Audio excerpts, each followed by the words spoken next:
Tout casser chez soi ou aller courir autour d'un lac pour la première fois? Eh bien, Guillaume Artus a décidé d'aller courir autour du lac. Bienvenue sur le podcast de couriruntrail.fr. Aujourd'hui, j'accueille Guillaume Artus. C'est donc un type qui un jour, en colère, a décidé simplement d'aller courir, chose qu'il n'a jamais fait. Mais voilà, quelques années plus tard, il finit les courses les plus dures du monde, les ultra-trails les plus durs du monde. Courir dans un tunnel. Monter les marches. Un escalier à Montmartre, 271 fois. Alors voilà, ce podcast, c'est l'occasion de découvrir comment on peut planifier un projet. Se donner les moyens et les outils pour y arriver. Et comment faire si ce dont on a besoin, par exemple comme du matériel très spécifique, n'existe pas à ce jour. Mais aussi, doit-on choisir entre son job et la pratique de l'ultra-trail? Et l'astuce aussi, la petite astuce pour faire de grandes choses grâce à ces petits moments qu'on refuse de perdre. Je vous souhaite une très bonne écoute et à bientôt les aventuriers.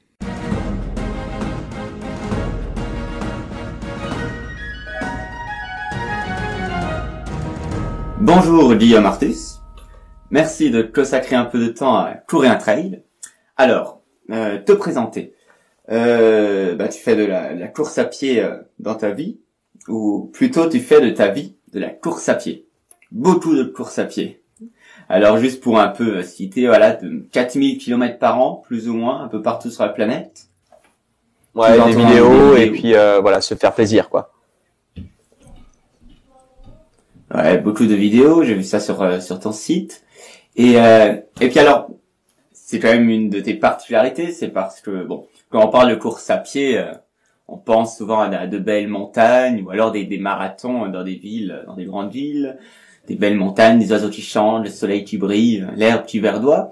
Et toi, non, pas forcément. Tu t'amuses par exemple à courir à Paris dans les mêmes escaliers 271 fois à Montmartre, ou de tenter de courir 320 km dans un tunnel en Angleterre, ou encore dans le désert, ou encore, j'ai vu ça aussi, tu as couru 50 km en buvant Absolument, de bière. En fait, l'idée, c'est que la course à pied, donc l'ultra, donc principalement, va se faire en montagne ou dans, on va dire, en bord de mer, comme dans le golfe du Morbihan ou d'autres endroits comme ça. Mais l'idée aussi, il y a des moments où il faut aller se tester et aller tester son mental et sa vitesse et sa capacité à courir lorsqu'il y a effectivement rien autour pour devenir plus fort par la suite. Et donc du coup, c'est vrai que récemment, là, je me suis un peu plus concentré sur voilà les escaliers de Montmartre, courir dans un tunnel, faire des courses de boucle, faire une seule boucle de 7 km la même quasiment 24 heures de suite, des choses comme ça. Et l'idée en fait, c'était dans ces courses-là d'aller vraiment travailler le mental pour pouvoir faire d'autres choses après et vraiment profiter en fait vraiment pleinement de la montagne quand j'y suis. Donc c'est pas forcément la finalité en soi d'aller faire des courses un peu bizarres comme ça sans aucun paysage, mais c'est vrai que ça m'aide énormément ensuite quand je suis dans les Alpes ou autres pour effectivement vraiment profiter au maximum, puisque au final quand on a un beau paysage, c'est quand même beaucoup plus facile mentalement. Mais quand on a déjà vu des épreuves où il y avait vraiment rien à voir et on avait juste dû tout faire avec sa tête, on se retrouve beaucoup plus facilement, même en cas de difficulté, on est beaucoup plus serein face à l'adversité quand on est en montagne. Donc c'est plus pas une volonté en soi de faire que des courses bizarres et étranges, mais surtout voilà la volonté d'être vraiment prêt lorsqu'on en a besoin dans des paysages grandioses. D'accord, du coup c'est plus un tremplin, une sorte de préparation mentale. C'est ça. Que du fait de chercher. C'est ça. Après, ça fait partie les limites mentales, ça fait partie de l'exercice et bien entendu que ça m'intéresse d'aller les chercher. Maintenant, c'est aussi un outil de travail et c'est vrai que c'est un peu compliqué d'expliquer quand on voit ce genre de choses qu'en fait, par exemple à Montmartre, donc 271 fois l'image de Montmartre, donc ça fait 11 000 et quelques mètres de dénivelé en un peu moins de 80 km pour 22 heures. C'est compliqué d'expliquer qu'en fait je suis en train de faire une séance de côte pour pouvoir m'entraîner pour d'autres choses plus tard. Et pareil dans le tunnel, c'est compliqué d'expliquer que ne pas voir la lumière du jour pendant un jour et demi ou 2 jours et faire 200 bornes dans un tunnel, C'est juste pour travailler le mental et être sûr qu'on est prêt pour les objectifs à suivre. Donc c'est vrai que quand on regarde un objectif par-ci par-là et qu'on voit ces courses-là ou uniquement ces courses-là, ça paraît un peu bizarre comme pratique de la course à pied, mais en fait, ça s'intègre vraiment dans un plan global d'entraînement à l'année où voilà, je vais faire vraiment ensuite d'autres choses. Là, je vais faire en gros un ultra par mois environ, et effectivement, il y a par an entre 3 et 4 ultras qui sont un peu étranges comme ça, et le reste de l'année, voilà, aller vraiment se faire plaisir. Aller courir par exemple un 250 km en Angleterre qui s'appelle la Viking Way, où on doit être en navigation et en semi-autonomie et boucler le tout en moins de 36 heures. Donc l'idée c'est vraiment d'avoir des épreuves comme ça qui sont difficiles de prime abord et qui paraissent complètement inutiles de prime abord, mais en réalité c'est un outil de travail absolument fabuleux pour la longue distance et faire des ultras après. Et du coup, comment en es-tu arrivé là? C'est quoi ton histoire pour qu'aujourd'hui tu cours et que tu filmes tout ça? En fait, il faut savoir que j'ai commencé à courir il y a 9 ans à peu près, absolument par hasard. C'est-à-dire que en fait, j'étais nageur avant et en gros, pour mes études, je devais partir de ma ville et je devais partir de Paris, aller sur Angers, et sur Angers, j'avais plus la possibilité d'être en club de natation et donc je devais arrêter la natation. Et donc le jour où j'ai appris ça, j'étais un petit peu énervé et au lieu de tout casser chez moi, en fait, je suis allé courir le lendemain matin à côté dans un bois à côté de chez mes parents et j'ai tourné autour du lac jusqu'à ce que j'en puisse plus. Et quand je suis rentré, j'étais vraiment lessivé et c'était vraiment la première fois que j'avais couru. Et mon père, en fait, à ce moment-là, me dit, t'as fait combien? Enfin, qu'est-ce que t'as fait, quoi? Parce que, j'étais parti 2 heures. Enfin, voilà, quoi. Et mon père m'a dit, regarde en ligne, regarde ce qu'il y a. Et j'ai regardé sur la carte. Et en fait, ce jour-là, j'ai fait un semi-marathon. Et donc, en fait, la première fois que j'ai vraiment couru de ma vie, j'ai fait un semi-marathon.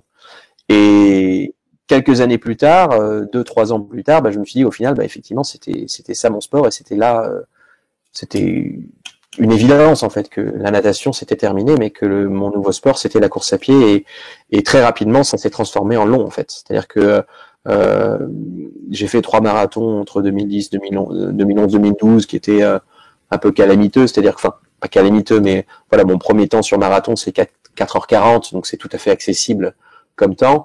Et puis je fais 4h20 l'année d'après, donc voilà, rien de mirobolant. Mais ensuite, une fois que je me suis mis vraiment à faire du fractionné et autres, tout de suite c'est parti en freestyle entre guillemets. Donc l'année où je passe 3h30 sur marathon, sur mon 3e marathon à Paris, je m'inscris à 2 trails, je finis à Saint-Élion. Une année après, je fais un 170 km au Canada parce que j'étais à ce moment-là pour mes études en Amérique du Nord. Et en 2014, 4 ans après avoir commencé à courir, je suis sur l'UTMB au départ et je finis.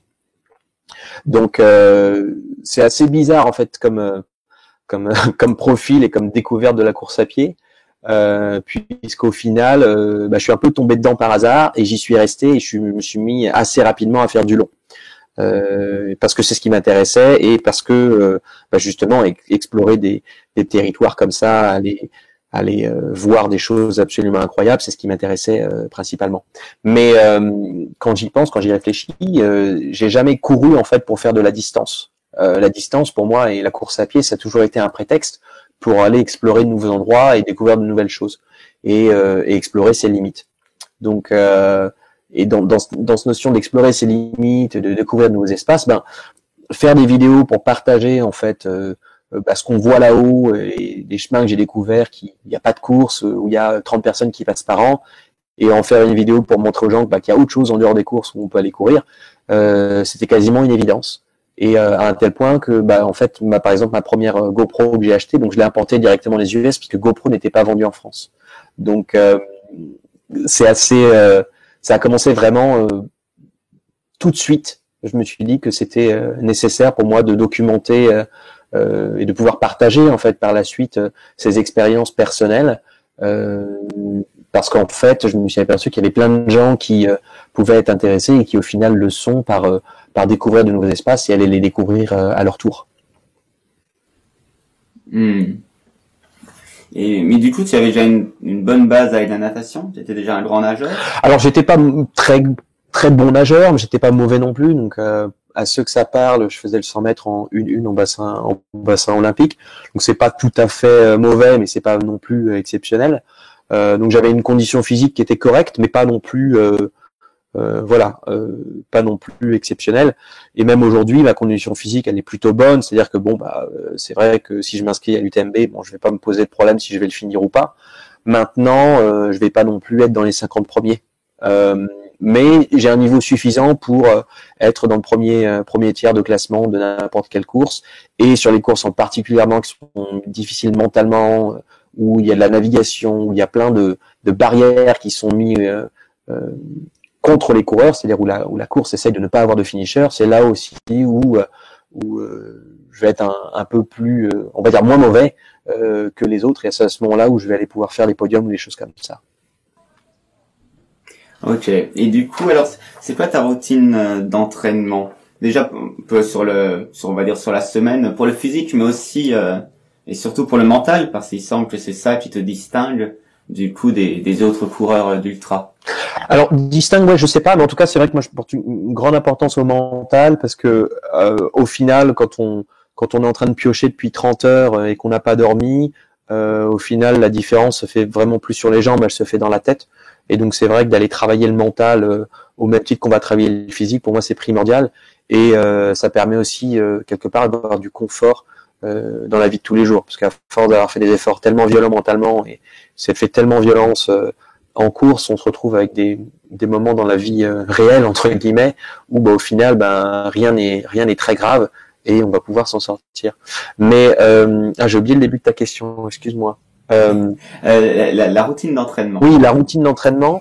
En fait, j'ai des saisons qui sont assez longues. Je fonctionne par saison de 8 mois. Et pendant cette session de 8 mois, je commence toujours par, on va dire, un énorme bloc de travail où je vais effectivement faire 150 km par semaine. Et là, en gros, c'est 2 marathons par semaine, un le mardi soir, un le dimanche matin. Et là, on va faire vraiment du volume vers de la qualité, principalement sur du plat, mais vraiment essayer de travailler le foncier. Et ensuite, ça va enchaîner en fait sur différents ultras qui vont être comme des sorties. Donc, c'est-à-dire que pour préparer un 250 km, je vais faire un 100 miles, par exemple. Je vais faire un 100 miles 2 semaines avant. Donc, quand on regarde sur le papier, en fait, on a l'impression que je fais des ultras tout le temps, etc. Mais en fait, c'est surtout que maintenant, des sorties longues, c'est un 150 km, quoi. Donc, forcément, au bout d'un moment, ça commence à faire pas mal de kilomètres. Mais je suis vraiment sur une session de travail de 8 mois, donc pour une saison. Et aller faire, dans une saison, je vais être entre 7 ou 8 trails, au-dessus de 80 km, et avec un ou deux objectifs principaux dans cette saison, au-dessus de 250. Ok, et du coup, que de la course à pied, ou tu croises les entraînements? Non, je croise pas trop, ça m'arrive de temps en temps d'aller nager un peu, mais non, je croise pas trop, je fais vraiment que la course à pied, je fais pas de préparation générale non plus, mais après je vais essayer de varier les entraînements, c'est-à-dire que je vais quand même continuer à faire du fractionné, aller sur la piste, aller faire des 400. Je vais continuer à faire des footings, je vais continuer à faire des sorties longues. Je vais aller faire des séances de côte. Et puis comme je voyage pas mal pour la course à pied, j'utilise beaucoup les autres courses comme sortie longue et comme atelier de travail pour aller faire du dénivelé, aller savoir gérer son sac à dos, son alimentation, passer une nuit blanche à courir, etc., etc. Donc en fait, là, j'utilise vraiment les courses comme une module d'entraînement. Parce qu'en fait, ça fait maintenant pratiquement 5 ans que je travaille sur un projet qui s'appelle la Via Alpina. Donc la Via Alpina, c'est un trail qui fait toutes les Alpes, donc de Slovénie à Monaco. Ça traverse les 7 pays des Alpes et ça fait 2650 km avec 170 000 de dénivelé positif. Et du coup, j'ai passé les 5 dernières années à travailler sur ce projet-là et physiquement, mentalement et sur d'autres compétences également, mais pouvoir être prêt pour pouvoir affronter ce Non, ce que je disais, c'est que voilà, du coup, ça fait 5 ans que je travaille sur ce projet-là et donc de la Via Alpina, donc les 2650 km de Slovénie-Monaco. Et donc depuis 2014, donc depuis la fin de mon UTMB, au final, toutes les courses que j'ai fait étaient dans cette optique de devenir plus fort, d'acquérir les compétences nécessaires pour pouvoir être prêt pour pour attaquer ce projet un peu pharaonique qui va commencer maintenant en septembre de cette année. Donc après 5 ans de travail, c'est enfin bientôt le moment de passer à l'acte. Oui, du coup, c'est vraiment une vision à long terme, comme ça, 5 ans. Tu étais seul dans cette préparation, ou tu étais accompagné, tu avais une équipe autour de toi? Alors non, j'ai pas eu d'équipe autour de moi, j'ai jamais eu vraiment d'entraîneur. J'étais en stage à un moment, en fait, en entreprise, et j'ai eu l'occasion à ce moment-là de travailler avec Bruno Huby pendant 6 mois. Bruno Huby, pour ceux qui connaissent pas, c'est quelqu'un qui a gagné les 100 km de Millau, il était en équipe de France de marathon et de 100 km, enfin voilà, il sait un peu comment faire pour courir longtemps. C'était il y a quelques années maintenant, donc c'était à 5-6 ans, mais j'ai adopté sa stratégie d'entraînement et sa philosophie d'entraînement qui est tout basé sur l'endurance maximale aérobie. C'est une variante de la VMA pour ceux qui connaissent, mais l'idée c'est de dire en fait voilà, quelle est ta vitesse fondamentale et comment tu peux l'améliorer et la soutenir le plus longtemps possible. Et j'ai gardé cette philosophie d'entraînement, donc je suis pas suivi par un coach ou par une équipe en particulier, mais par contre la philosophie est, et elle par contre celle de Bruno Huby, qui est d'ailleurs un entraîneur absolument fabuleux. Ceux qui veulent progresser, je leur conseille absolument d'aller voir cette Bruno Huby qui en connaît un rayon. Mais c'est vrai qu'à titre personnel, j'ai jamais été très coach et encadrement. Quand j'ai compris une philosophie de quelque chose, j'essaye avec plus ou moins de réussite, en tout cas, de pouvoir le reproduire par moi-même et pouvoir apprendre. Et l'idée, en fait, au lieu d'avoir une équipe qui m'encadre pour me donner des conseils, j'ai voulu beaucoup apprendre sur le terrain. Et c'est là où courir 200 km dans un tunnel pour aller se tester mentalement, ça devient tout de suite assez logique en fait, parce que voilà, moi j'avais 4 compétences qui étaient nécessaires pour moi d'acquérir, donc ça fait c'est 4 lettres en fait, donc ça veut dire MENA, M-E-N-A, c'est le mental, l'endurance, la navigation et l'autonomie. Donc le mental, on voit bien ce que c'est, donc c'est la résilience, c'est la capacité à prendre des bonnes décisions. L'endurance, donc l'endurance physique bien sûr, donc l'idée c'est de se dire voilà, est-ce qu'on a les jambes pour et est-ce qu'on est capable de faire 60 km par jour avec 4 minutes de dénivelé par jour, 43 jours de suite, ce que je dois faire pour les Alpes. Et ensuite les 2 autres compétences qui sont un peu moins connues dans le monde de l'ultra trail, puisque la plupart des courses sont balisées, donc la navigation, donc c'est savoir se servir d'une boussole, savoir estimer les temps de passage entre tel et tel point en fonction des courbes de dénivelé présents sur une carte pour te dire voilà, est-ce que j'ai le temps d'aller au prochain refuge, à la prochaine étape, au prochain point de ravitaillement, etc.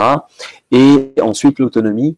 L'autonomie, en fait, c'est pas seulement savoir comment manger, mais surtout savoir gérer son sac à dos, savoir qu'est-ce qu'on met dedans pour avoir une protection pour l'ensemble du climat, etc. Donc, il y a plein d'éléments qui vont derrière l'autonomie. En fait, c'est par exemple à quelle vitesse on est capable de faire une rotation. Une rotation, en fait, c'est le temps que l'on va passer entre courir et dormir et courir. Et donc, c'est du temps perdu par jour. Donc, si t'es pas en train de dormir, c'est que t'es pas en train de te reposer de manière la plus efficace possible. Et si t'es pas en train de courir, c'est que t'es pas en train d'avancer. Donc, l'idée, voilà, c'était aussi dans cette partie autonomie de avoir le matériel nécessaire et les compétences pour pouvoir bouger le plus rapidement possible et pouvoir enchaîner jour après jour la performance pour pouvoir justement faire ses Alpes en courant. Donc, c'est vraiment 5 ans de travail à développer 4 compétences pour pouvoir atteindre cet objectif. Et pour le mental, tu as du coup des exercices quotidiens que tu fais, ou c'est plus ta routine d'entraînement, plus le fait de courir dans des tunnels de temps en temps? Oui, c'est vrai que le courir dans un tunnel de temps en temps, ça aide, mais là c'est plus une phase de test quelque part, donc c'est là où on va vérifier les acquis. Mais sinon, mentalement, effectivement, à titre par exemple, si j'ai prévu de sortir à 18h, qu'il neige, qu'il grêle ou qu'il y a une tempête, dehors je suis à 18h quoi. L'idée c'est que l'entraînement doit être plus difficile que la course. Donc les conditions météo ne doivent pas jouer sur le fait de partir à l'entraînement. Si je me sens pas bien parce que j'ai mal au bide, je vais quand même partir courir, etc., etc. Donc l'idée c'est d'aller trouver de pas utiliser les moments d'inconfort comme une excuse pour décaler une séance ou ne pas faire une séance, mais plutôt utiliser ça comme une zone de travail. Et pareil, entre 2012 et 2015, je faisais les sorties le dimanche soir après de film où j'allais courir 35 bornes dans Paris et revenir à 3-4 heures du matin. Voilà, et à 3-4 heures du matin pour pouvoir apprendre à courir la nuit. Et à 7 heures, j'étais au travail, quoi. Donc, l'idée, c'était de dire, voilà, d'aller se mettre dans des situations d'inconfort, que ce soit physique, en termes de sommeil et mental, voilà, d'aller se mettre dans le mal, mais dans un cadre contrôlé d'entraînement, pour pouvoir ensuite, le jour J, être prêt, parce qu'au final, le corps et la tête ont déjà vu tellement pire en entraînement que le jour J, c'est facile, quoi. Et en termes de résultats, donc mentalement, maintenant, je sens plus la fatigue arriver avant la deuxième nuit. Donc, c'est-à-dire que concrètement, ça veut dire que si on part, je pars courir le vendredi matin à 6 heures du matin, je commence à ressentir la sensation de fatigue 2 jours après. Donc, c'est-à-dire pas le samedi matin, mais le dimanche matin avant le lever du soleil. Donc, quasiment 2 tours d'horloge sans avoir la sensation de fatigue. Et ça, c'est un exercice qui a été mental principalement, puisqu'en fait, le corps n'a pas forcément besoin de dormir, mais par contre, le cerveau va t'envoyer des signaux de malade en te disant, voilà, là, il faut que tu dormes, ça fait 36 heures que tu es debout, quoi. Alors que dans la réalité, t'as pas forcément besoin de dormir. Mais ça s'apprend, et c'est un travail mental, de toute façon, et c'est là où on voit que ça porte ses fruits. Donc, travailler le mental en se forçant de faire des sorties difficiles en entraînement, dans des conditions difficiles en entraînement, c'est le secret pour moi pour arriver à être plus fort dans la tête, par rapport à soi-même, bien entendu. Tu t'entraînes combien d'heures par semaine? Plus de 10 heures, entre 10 et 15, ça dépend des semaines de charge, mais entre 10 et 15 heures par semaine. Donc, bien entendu, il faut trouver le temps. Hein. Donc, trouver le temps, c'est quoi? C'est pas regarder la télé, c'est éviter de regarder des séries sur Netflix. 10 heures par semaine, c'est un peu moins d'1 heure et demie par semaine. Donc, c'est facile à trouver. C'est un peu moins d'1 heure et demie par jour, ouais. Et 1 heure et demie par jour, c'est assez facile à trouver en fait. Hein, quand tu coupes Facebook et Twitter et quand tu évites de passer du temps à regarder des vidéos sur YouTube, tout le monde peut trouver 1 heure et demie par jour pour pouvoir dégager 10 heures de son temps. D'accord. Et alors, une question primordiale, peut-être la moins sensée de l'interview ou la plus inutile, mais est-ce que tu pourrais expliquer à ma maman pourquoi tu fais ça, pourquoi tu fais des longues distances? Tu pourrais expliquer clairement. Tu as peut-être la même mère que moi, je ne sais pas pour ce genre de réflexion, mais voilà. Comment expliquer à ta mère que pourquoi je fais ça? Je pense que c'est juste parce que je peux, en fait. Au-delà même de la Via Alpina et donc de ce projet, donc maintenant on peut dire que tout ce que j'ai fait dans ces 5 dernières années, c'était justement pour travailler vers ce projet. Mais quelque part, je pourrais maintenant devoir expliquer pourquoi j'ai envie de faire la traversée des Alpes. C'est juste parce que je peux, et je pense que j'ai envie de voir si je peux effectivement le faire. Et je crois qu'il n'y a pas d'autre raison. Et je crois que s'il y avait une autre raison pour essayer de prouver quelque chose à quelqu'un d'autre, même prouver à soi-même, enfin, il y a des moments où quand on voit un objectif et quand on sent que c'est possible de le faire et qu'il faut juste travailler pour y arriver, c'est une situation suffisante, une motivation suffisante pour y aller et le faire. Je crois qu'il n'y a pas de raison. C'est pas très satisfaisant pour ta mère ni pour la mienne, je t'avouerai, mais ta mère va s'y faire au même titre que la mienne s'y est fait. Ma mère a mis 5 ans à s'y faire, mais voilà, il faut prendre un peu de temps pour essayer de comprendre qu'en fait, ça fait partie d'un mode de vie. Aujourd'hui, tu vois, c'est la manière dont je vis. Tu vas faire de l'ultra, aller courir tous les week-ends, etc. C'est mon mode de vie. Et voilà, l'entourage s'y fait au final. Au début, ça paraît bizarre et ça paraît vraiment étrange. Et puis après, on a le droit à des conversations absolument hérissantes du style t'as fait quoi ce week-end? 150 bornes. Ah, du coup, tu t'es un peu traîné, tu t'es un peu tourné les pouces.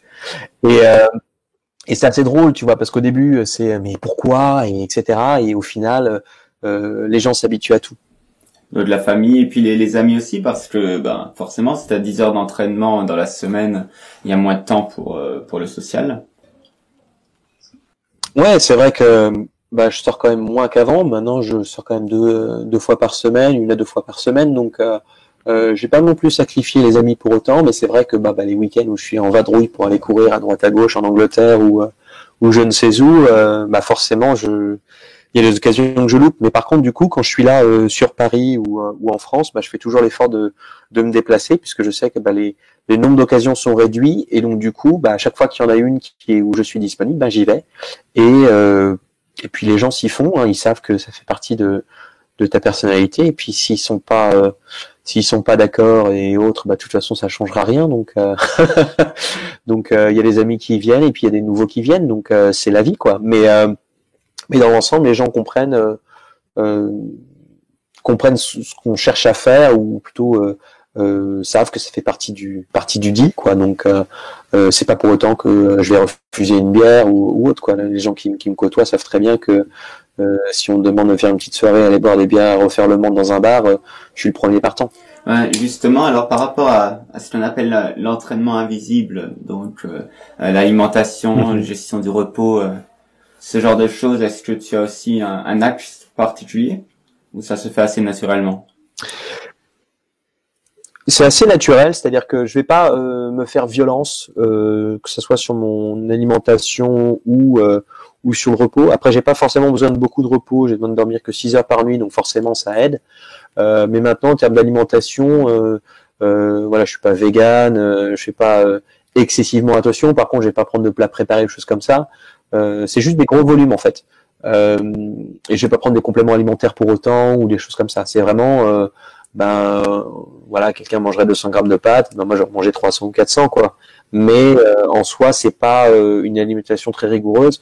Et je vais boire de la bière jusqu'à l'avant-veille d'une course, voire même la veille de la course.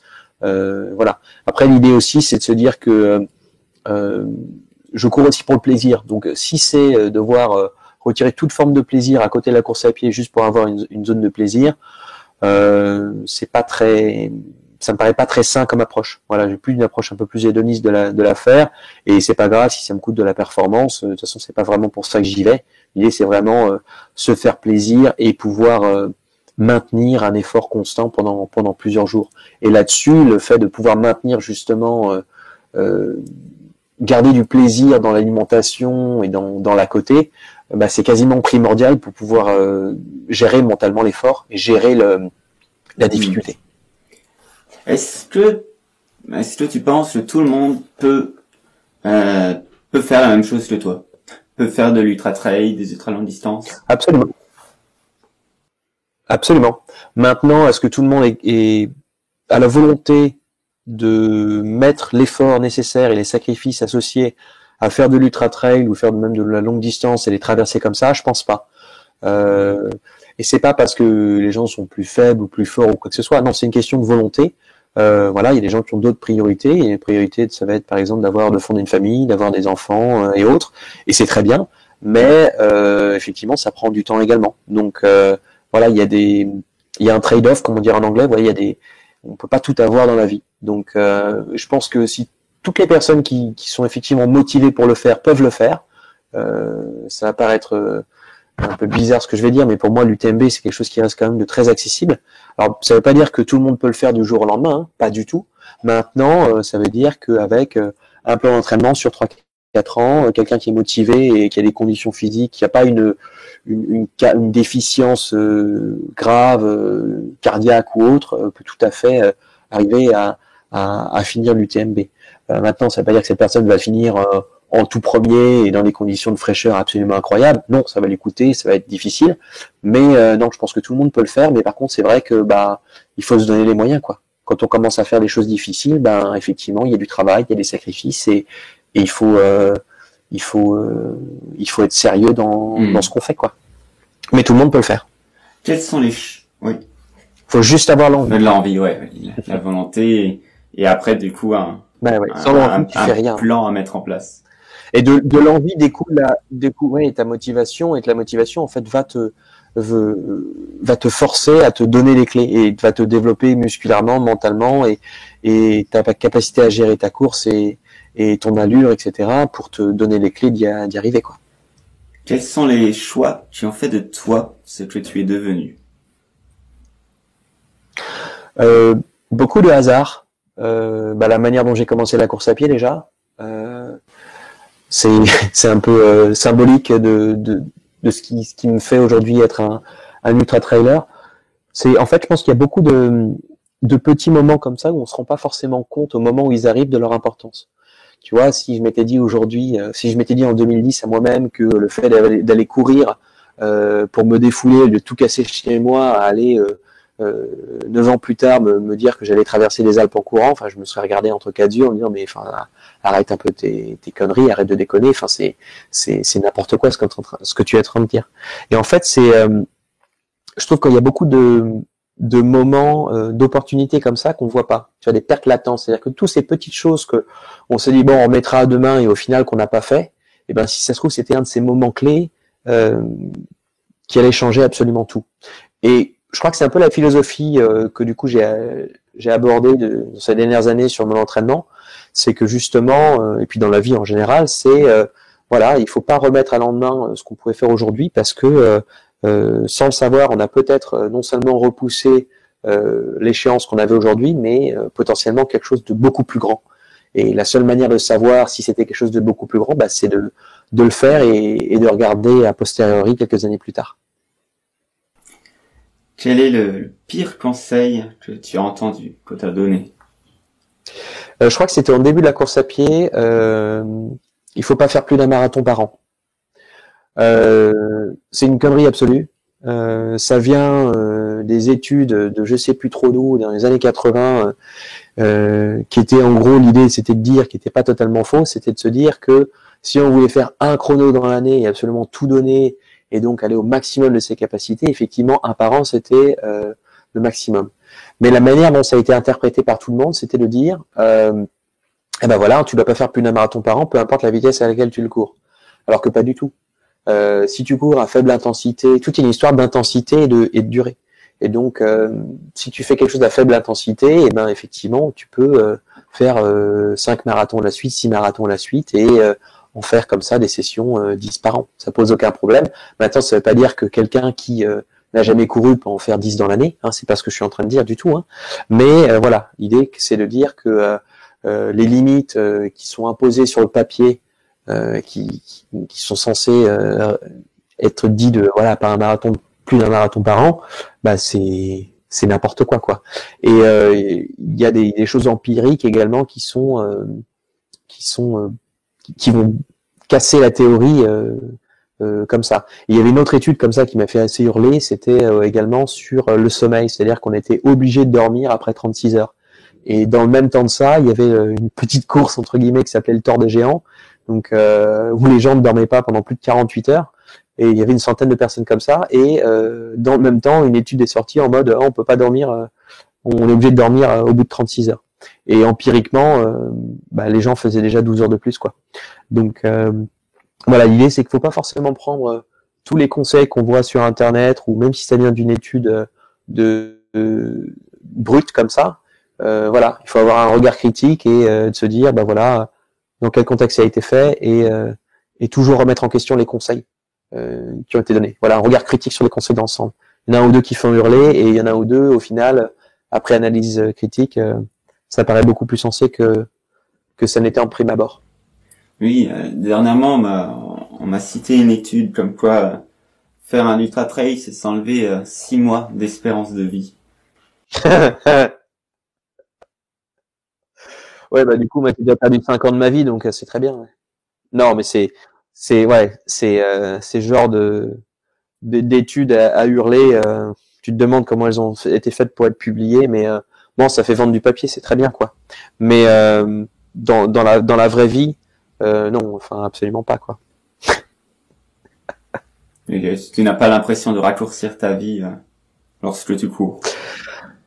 Non, raccourcir ma vie quand j'y cours, c'est l'éternelle question du est-ce que tu as envie de vivre jusqu'à 85 ans en n'ayant rien fait de ta vie, ou est-ce que tu as envie de vivre jusqu'à 80 en ayant fait des trucs tous les week-ends, quoi.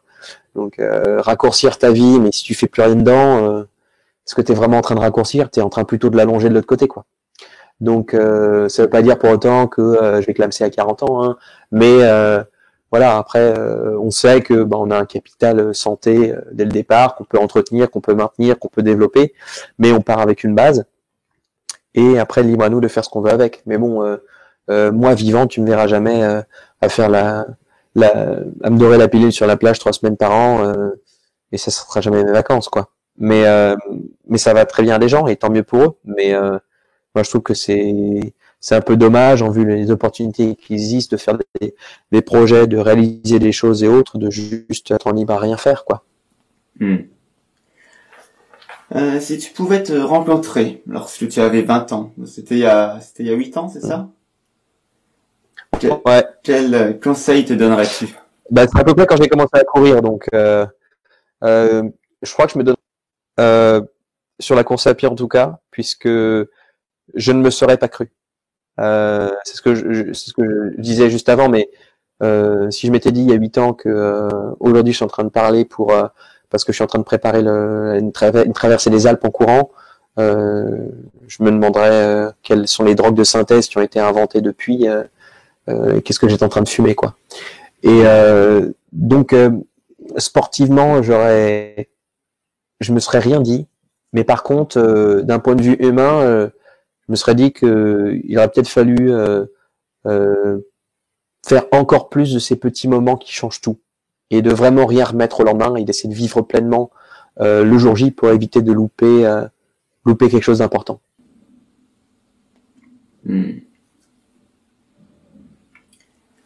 Es-tu convaincu de quelque chose que les autres considèrent comme une folie? Convaincu de quelque chose que les autres considèrent comme une folie, hein, c'est une bonne question. Moi, je suis convaincu qu'on est on est tous censés faire un projet, faire quelque chose de sa vie, faire quelque chose de hors du commun, faire entreprendre des choses, essayer. Et quand je regarde autour de moi dans les discours, c'est souvent le cas, tout le monde va me dire la même chose, mais dans les faits, y a peu de gens qui au final vont se dire bah on y va vraiment. Enfin, est-ce qu'on est prêt à quitter son job pour un projet? Est-ce qu'on est prêt à se lancer dans l'entrepreneuriat? Est-ce qu'on est prêt à tout plaquer pour devenir violoncelliste professionnel? Est-ce qu'on est, tu vois? Et il y a plein de gens qui vont dire en fait oui, moi j'aimerais bien, ou pire, j'aurais dû. Et au final, ils l'ont pas fait, quoi. Et au final, ils le feront peut-être jamais. Et ça, c'est quelque chose, je suis convaincu qu'il faut tenter, même si on se plante, quoi. Parce que, dans la mesure du risque, hein, c'est-à-dire que on va pas sauter d'un avion sans parachute, hein. Mais pour autant, ça veut pas dire qu'on doit avoir toujours resté chez soi enfermé à rien faire. Alors c'est une allégorie entre guillemets, hein. Bien sûr, les gens restent pas enfermés chez eux, mais voilà, ils peuvent rester dans un confort du quotidien. Et moi, je pense vraiment que tout le monde a quelque chose vraiment à offrir et à faire quelque chose d'exceptionnel. Mais au final, il faut se donner les moyens et avoir l'envie et la motivation de se donner les moyens pour arriver à faire ces choses-là. Vraiment, 100% des personnes qui ont essayé de faire un truc exceptionnel, enfin plutôt 100% des personnes qui ont fait un truc exceptionnel l'ont essayé, quoi. Alors combien ont échoué avant, je ne sais pas, mais enfin il y a quand même une base, hein, c'est que tous ceux qui ont réussi, ils ont essayé. Hein. Donc que les gens essayent plus, que essayer fasse partie inhérente de la vie, quoi. Que les gens prennent plus de risques. Et trouver sa singularité, et puis après oser. Trouver ce qui te fait plaisir. Après, c'est pas forcément être singulier. Tu vois, si quelqu'un son plaisir c'est d'élever une famille et d'avoir 3 enfants, c'est super. Et s'il y arrive, tant mieux, tu vois. Et c'est pas forcément un projet singulier, mais c'est son projet qui lui le fait vivre. Et ce pourquoi il a envie de vivre. Et dans ce cas-là, cette personne a tout compris. Mais par contre, si une autre personne a fait trois enfants juste parce qu'elle avait pas envie d'en avoir 2,5 comme la moyenne nationale, et ensuite elle se rend compte qu'au final, elle n'a rien fait de sa vie et elle voulait faire du piano, c'est là où je trouve que c'est extrêmement dommage. Alors tu as déjà énoncé plusieurs valeurs, plusieurs idées. Est-ce que là tu pourrais en choisir 3, que tu as déjà dit ou pas, 3 mots, idées, concepts ou valeurs qui animent ta vie? Oui, on va essayer. Le premier que je donnerais, c'est projet. que je substitue à rêver. Parce qu'un projet, c'est un rêve, c'est quelque chose qu'on veut atteindre, mais au final, on va vraiment pas forcément travailler pour. Alors qu'un projet, c'est quelque chose de très lointain qu'on va essayer d'obtenir, qu'on va réussir ou pas à obtenir, mais qu'on va essayer. Et du coup, c'est le deuxième mot, effectivement, est essayer.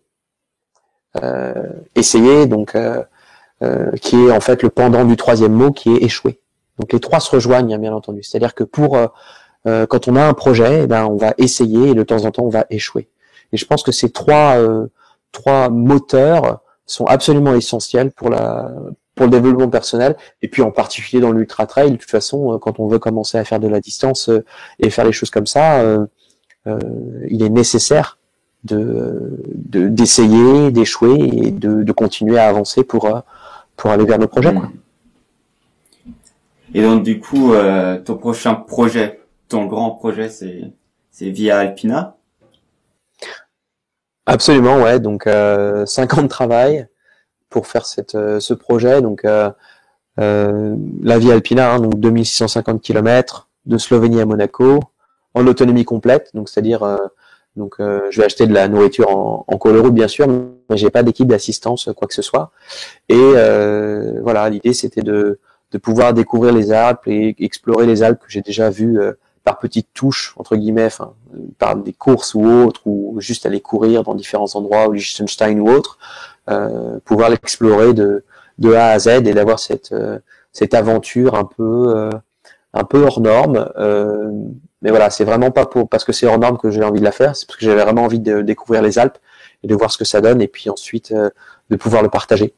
Et c'est vrai que ce projet, c'est un projet qui me tient à cœur. De toute façon, 5 ans de ma vie dédiée, donc forcément, ça me tient un petit peu à cœur. Je pense qu'on peut s'en douter.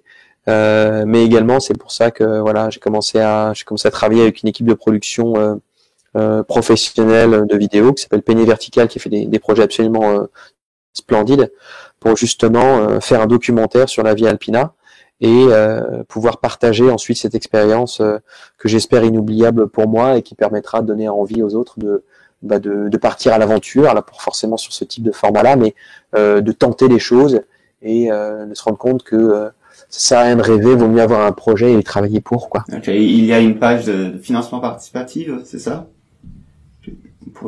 Oui, absolument, en fait. Donc pour ce projet-là, en fait, donc c'est pour boucler le budget sur la partie vidéo, sur la partie production. Donc en fait, il y a une page donc sur Indiegogo, donc qui est une plateforme de crowdfunding de financement participatif.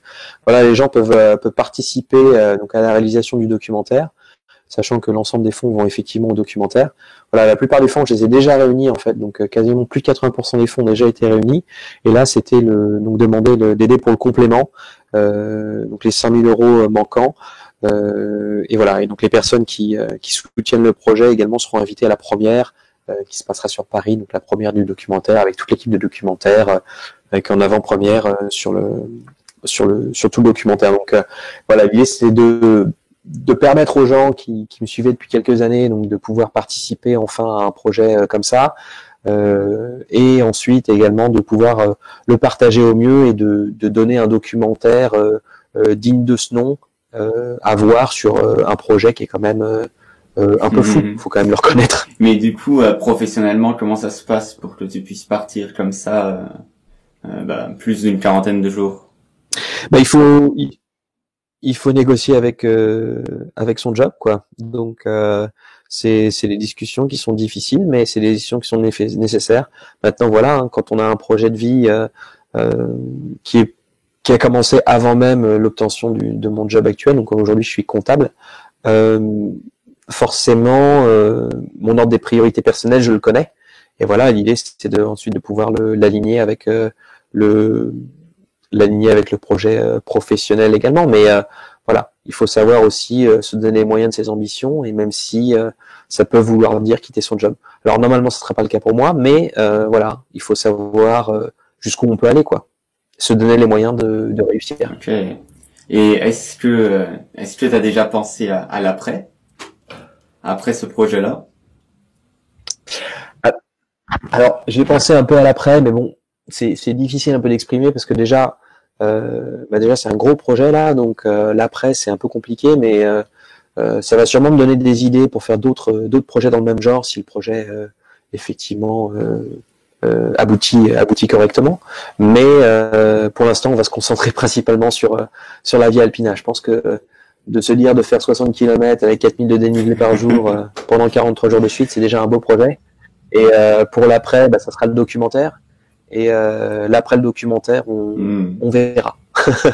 Je pense que j'ai déjà suffisamment dans la tête pour éviter de penser à après. Mais effectivement, il y aura forcément un après, puisque quand j'ai commencé à courir en 2010, je me suis dit, voilà, donne-toi 10 ans pour arriver sur l'UTMB, et j'y étais en 4. Et quand j'ai commencé après l'UTMB, je me suis dit, 5 ans pour traverser les Alpes, et j'y suis effectivement en 5 ans. Donc, il y aura forcément un autre projet, puisque c'est comme ça que je fonctionne, c'est-à-dire que je fonctionne par essayer d'avoir un objectif et de travailler pour et d'accomplir quelque chose, de faire quelque chose. Juste parce qu'on peut, en fait, vraiment pas pour prouver quoi que ce soit à qui que ce soit, et encore moins à moi-même, mais juste quand on peut faire un truc comme ça, je pense qu'il est quasiment nécessaire, on a le devoir de le faire, quoi.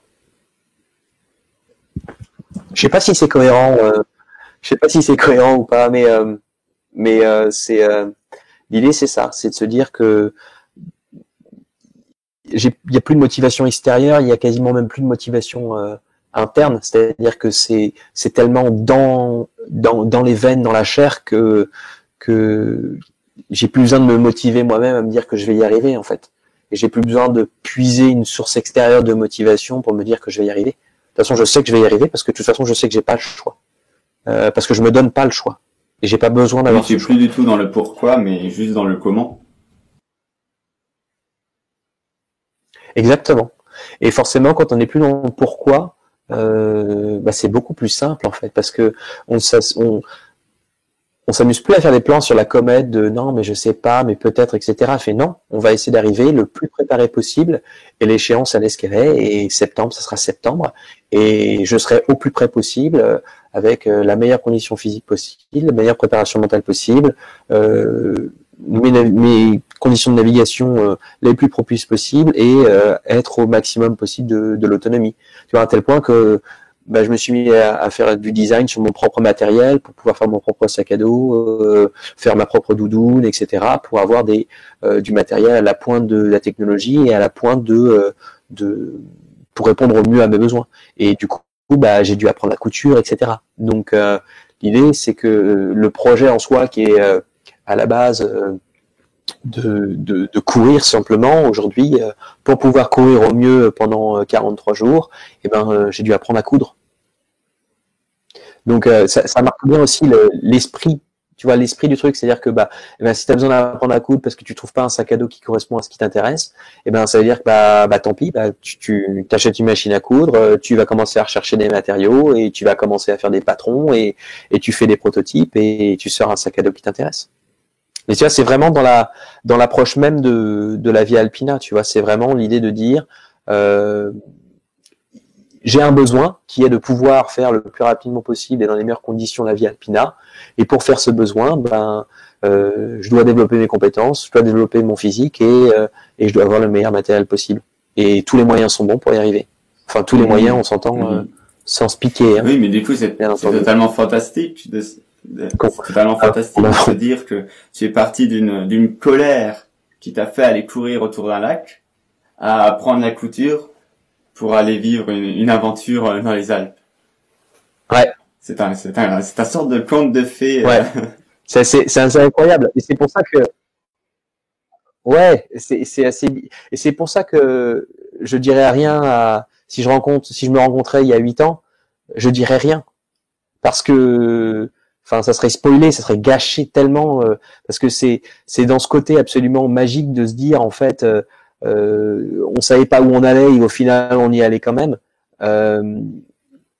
C'est un côté sympa, quoi. Alors que si je savais directement ça allait y aller, c'est quand même beaucoup moins satisfaisant d'y aller, quoi. Il y a ce côté un peu initiatique et de découverte de soi et d'apprendre des choses et d'échouer et de faire des mauvaises décisions et de prendre des mauvaises décisions et d'abandonner des courses et de se relever et de repartir et de continuer à travailler et continuer à progresser. Est-ce qu'il y a une question que tu aurais aimé que je te pose, que je n'ai pas fait?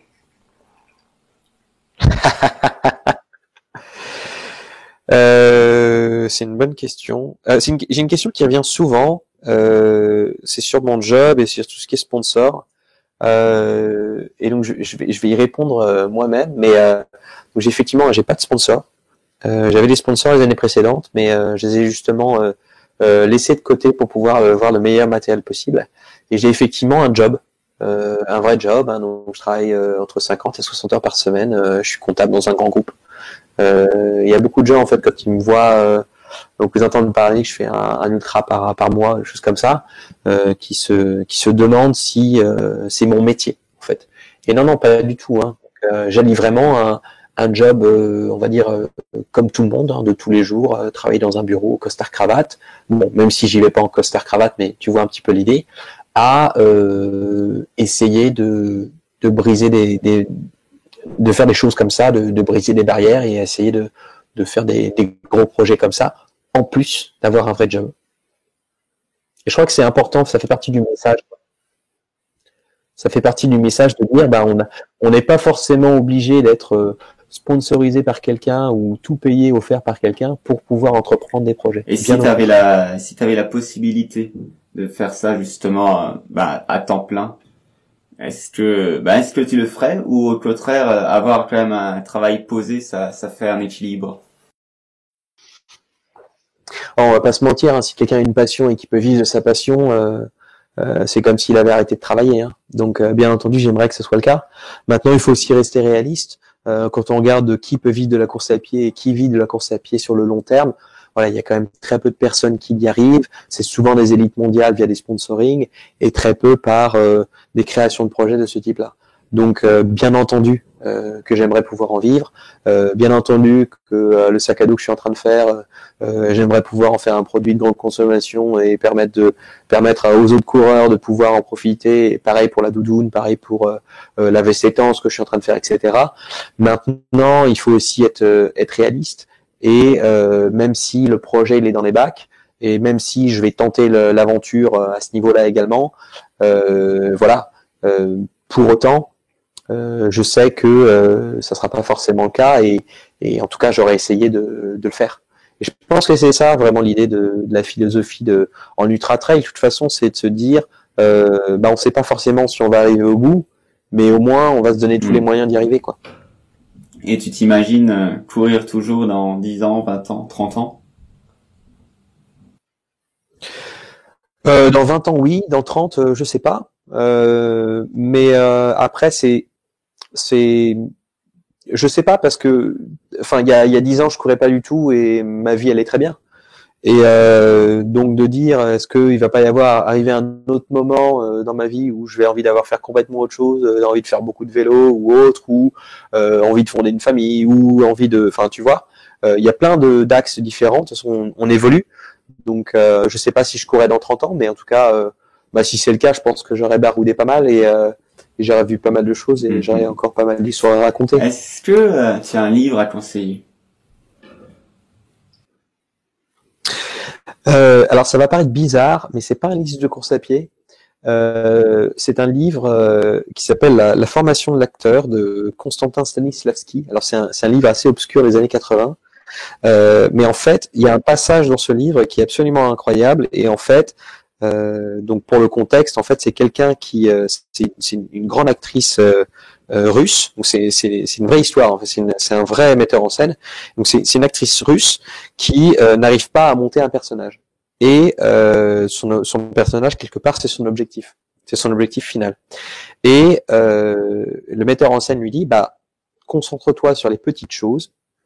Les tout petits points de détail que tu peux voir, un geste de main, une intonation de voix, telle ou telle ligne, telle ou telle phrase donnée comme ça, et tu verras qu'au final, tu arriveras à tout rassembler vers cet objectif. Donc c'est dans le bouquin, ça s'appelle un super objectif. Et donc cette philosophie de dire qu'on ne sait pas forcément comment atteindre l'objectif principal, qui est l'objectif final, et dans ce cas-là, c'était ce rôle pour cette actrice. Pour moi, c'était primordial, et c'est le jour où je me suis rendu compte qu'en fait, il était facile d'avancer sur des projets de grande envergure où on ne sait pas forcément comment y arriver. C'est pas grave, on a juste à se concentrer sur les petites choses qu'on sait faire et qu'on peut améliorer, et au final, ça nous aidera dans dans le grand schéma du projet à atteindre ce projet. Donc la formation de l'acteur de Constantin Stanislavski. Un peu obscur comme bouquin. Et pour finir, alors je mettrai évidemment tous les liens dans la description, mais si tu peux dire où on peut te suivre sur Internet. Ouais. Donc sur Internet, vous pouvez me trouver donc sur Guillaume Artus pour sur YouTube et sinon sur tous les autres réseaux sociaux, vous me trouvez sur Run Explorer, qui est le nom du projet en fait avec l'ensemble des vidéos. Donc c'est là où vous allez retrouver une petite centaine de vidéos de trail avec des vidéos assez fréquemment. Donc Run Explorer, donc avec 2 N, tout attaché, et c'est là-dessus où les gens vont pouvoir suivre la Via Alpina et toutes les courses un peu plus les plus farfelues de la planète et les courses aussi un peu plus sympathiques avec du paysage. Tu as une formation à la base dans la vidéo ou c'est vraiment petit à petit?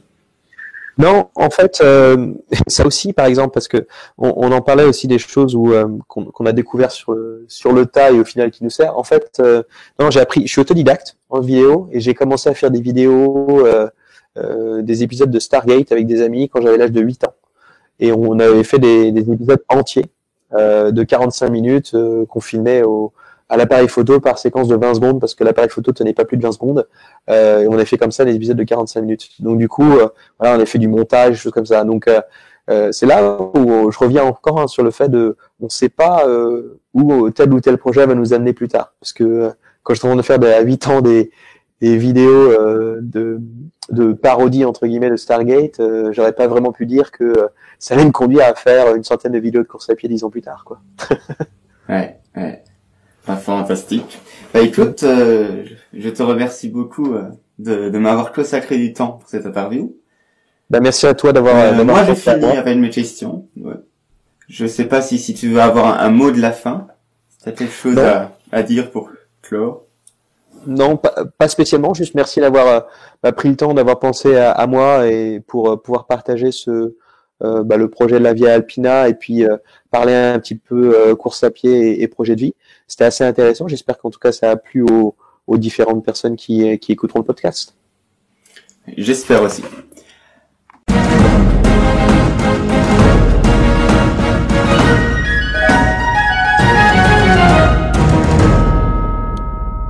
J'espère que ce podcast vous a plu au moins autant qu'il m'a plu. Merci d'être resté jusqu'à la fin. Alors voilà, c'est très important. Vous avez remarqué, il y a de plus en plus d'épisodes de podcast. Ça se développe. C'est vraiment très important que vous laissiez une petite évaluation. 5 étoiles, c'est toujours mieux. Et des commentaires, n'hésitez pas. Voilà, sur iTunes, sur Google Podcast. Voilà, ça compte vraiment. Ça, pour moi, en tout cas, ça compte vraiment pour que le podcast se partage petit à petit. Donc, c'est important de laisser une petite évaluation. Et je vous dis à très bientôt pour la prochaine interview. Au revoir les aventuriers.